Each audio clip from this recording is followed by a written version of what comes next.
PD MD inter college की कक्षा 10 के छात्र एवं छात्राओं, ऑनलाइन क्लास के माध्यम से हम आपको हिंदी काव्य का महत्वपूर्ण चैप्टर जो तुलसीदास जी द्वारा लिखित है वन पथ पर के बारे में बता रहे हैं। आप लोग जो है ध्यानपूर्वक इसको घर पे पढ़िएगा और कॉपी पे उतार लीजिएगा। तो सबसे पहले आप ये जान लें कि तुलसीदास जी ने कई महत्वपूर्ण पुस्तकों की रचना की है, जिसमें वन पथ पर पुस्तक उनके कवितावली नामक काव्य ग्रंथ से है। तो उनकी पहली कविता है कि पुरसे निकरी रघुवीर बधू पुर, अर्थात वनवास जाते समय सीता जी श्री राम के साथ अयोध्या से श्रृंगबेरपुर तक रथ से गई थी। तो पुरते निकसी रघुवीर बधू, श्रृंगबेरपुर से श्री राम की बधू अर्थात सीता जी निकली। धर धीर दय मग में डग द्वय, वह धैर्य धारण करके मार्ग में कुछ ही कदम चली थी। झलकी भरी भाल कनी जल की, झलकी भरी भाल कनी जल की। कनी जल माने पसीने की बूंदें, झलकी माने दिखाई देने लगी, भाल मतलब मस्तक। उनके मस्तक पर पसीने की बूंदें दिखाई देने लगी। पुट सूख गए मधुराधर वय, और क्योंकि इसके पूर्व उस सुकोमल राजकुमारी ने कभी पैदल यात्रा नहीं की थी, इसलिए उसके मधुर और कोमल होठ सूख गए। फिर बूझत हैं चलनो अब केतुक पर्ण कुटी करियों कित हैं। वे श्री रामचंद्र जी से कि पूछने लगे कि चलनो अब केतुक, कितना दूर चलना है, पर्ण कुटी करियों कित है, और आप वह पत्तों की कुटिया कहाँ बनाएंगे। पिय तियकी लख आतुरता पियकी अखिया अति चारु चली जल च्वय। अपने प्रियतमा अर्थात सीता जी की व्याकुलता को देख करके श्री रामचंद्र जी के नेत्रों से आंसू गिरने लगे। अगली कविता, जल को गए लखन है लरिका परिखों पिय पाव घरी कहवे ठाढ़े। सीता जी थक गई थी, मार्ग में पैदल चलते हुए वे विश्राम के लिए कोई बहाना चाहती थी। अतः लक्ष्मण जी को जल लेने के लिए भेज देती हैं और अपने प्रियतम अर्थात श्री रामचंद्र जी से कहती हैं कि जल को गए हैं लखन परिखो पी पाव घरी खवे ठाढ़े। हे प्रियतम, लक्ष्मण पानी लेने गया है, वह अभी छोटा बच्चा ही तो है और यह निर्जन स्थान है, इसलिए घड़ी भर छाया में खड़े होकर के लक्ष्मण की प्रतीक्षा कर लिया जाए। पोछ पसेऊ बयारी करो और पाय पखारियों भूभुरी डाहे।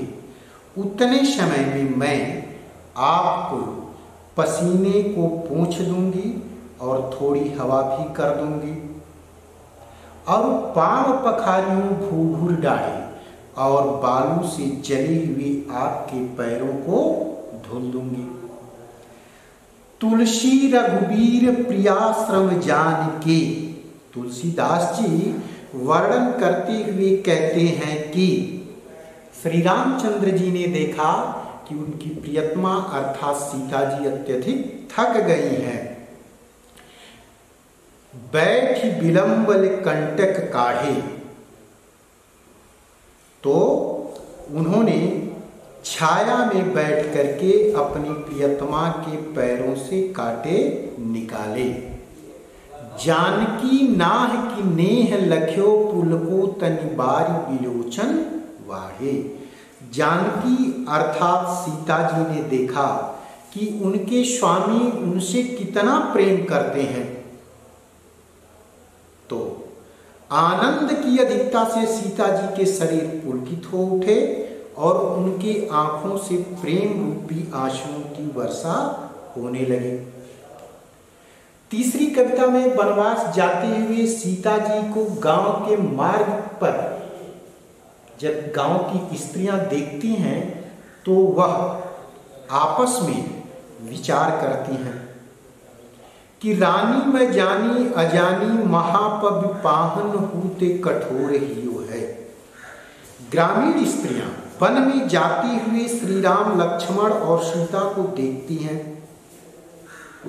उनके सौंदर्य को देख करके वे आश्चर्यचकित हो उठती हैं और उन्हें पता चलता है कि ये किसी के राजा के राजकुमार हैं जिन्हें राजा ने वनवास दे दिया है। तब एक स्त्री अपने सखियों से कहती है कि रानी में जानी अजानी, हे सखी वह रानी अर्थात जिसने इन्हें वनवास दिया है महाअज्ञानिनी है। अपविपाहन होते कठोर हियो है, निश्चित ही उसका हृदय वज्र और पत्थर से भी अधिक कठोर होगा। राजा काज अकाज न जान्यो, और वह राजा जिसने स्त्री की बात मान करके इन्हें वनवास दे दिया। राजहु काज अकाज न जान्यो, कहे तिय को जिन कान कियो है। तो वह राजा जिसने राज्य की आवश्यकताओं को नहीं समझा और इन्हें वनवास दे दिया है, स्त्री की बातों पर विश्वास करके वह भी मूर्ख है जो ये नहीं जानता कि क्या उचित है और क्या अनुचित है।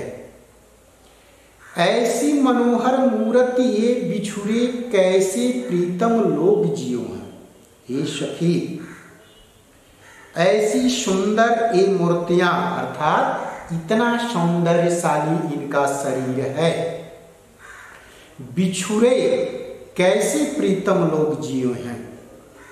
तो इनसे बिछुड़ करके इनके प्रियजन भला कैसे जीवित रह सकेंगे। आखिन में सखी राखिबे जो, हे सखी यह तो आंखों में बसाने योग्य है। इन्हें किमकै वनवास दियो है, इन्हें किसने और किस लिए वनवास दे दिया है। अर्थात ऐसी सुंदर मूर्तियां जिनका राजभवन में श्रृंगार है वे वन मार्ग पे सुशोभित हो रही हैं। अगली कविता पे आप लोग ध्यान दें। शीस जटा उर बाहु विशाल विलोचन लाल तिरछी सी भौहें। श्री राम सीता और लक्ष्मण के साथ वन में जा रहे हैं। मार्ग में एक गांव के पास से गुजरते हैं तो ग्रामीण स्त्रियां इन्हें देख करके मुग्ध हो जाती हैं। एक स्त्री सीता जी से पूछती है कि शीस जटा उर्बाहु विशाल विलोचन लाल तिरछी सी भौहें।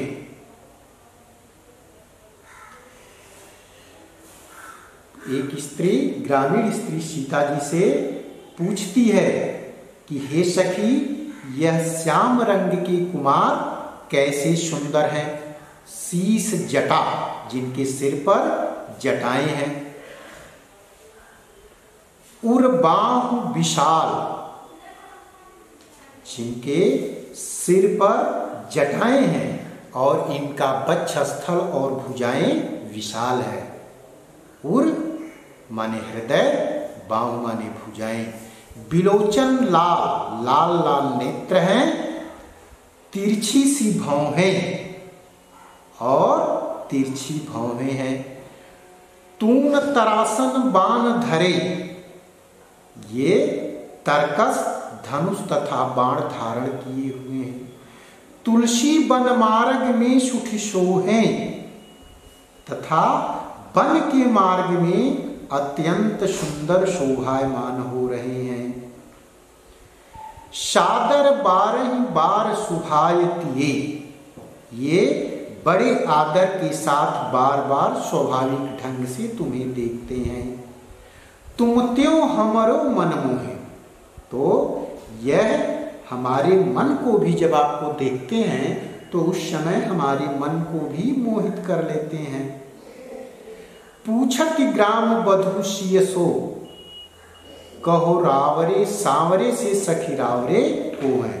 अंत में ग्रामीण स्त्री परिहास अर्थात मजाक करती हुई सीता जी से पूछती है कि हे सखी, हमें बताओ कि यह श्याम रंग के कुमार तुम्हारे कौन हैं।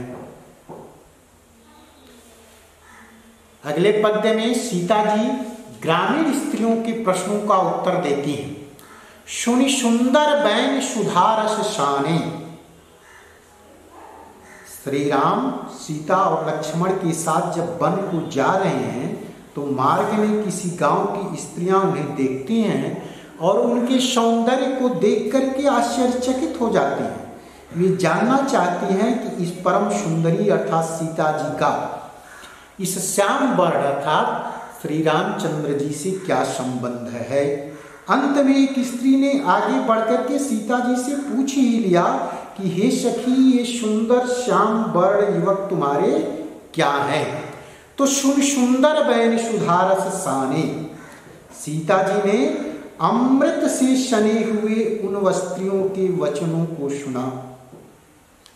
सयानी है जानकी जानी भली, जानकी जी चतुर तो थे ही, अतः उनके प्रश्नों का आशय अच्छी प्रकार से समझ गई। तिरछे कर नैन दिसैन तिन्हें, सीता जी ने तिरछी दृष्टि करके उन स्त्रियों की ओर देखा। असमुझाए कछ मुस्काई चली, और आंख के संकेत से ही उन्हें उनके प्रश्न का उत्तर समझा दिया। समझाए कछ मुस्काई चली, और समझा करके थोड़ा सा मुस्कुराते हुए सीता जी आगे बढ़ गए। तुलसी तेहि अवसर सोहे सभे, तुलसीदास जी कहते हैं कि इस अवसर पर सभी सखियां सीता जी के उस सुंदर हाव भाव को देख करके अपने नेत्रों का लाभ उठा रही हैं। तुलसी तेहि अवसर सोहे सभे और लोकत लोचन लाहुली, तो तुलसीदास जी कहते हैं कि सभी सखियां अर्थात गांव की स्त्रियां सीता जी के उस अवसर या सुंदर दृश्य को देख करके अपने नेत्रों का लाभ उठा रही हैं। अनुराग तड़ाग में भानुदे, जिस तरह से सूर्य के उदय होने से तालाब में कमल खिलते हैं, अनुराग तड़ाग अर्थात प्रेम रूपी तालाब, अनुराग मतलब प्रेम, तड़ाग मतलब तालाब, तो प्रेम रूपी तालाब में भानु उदय, सूर्य का उदय हुआ।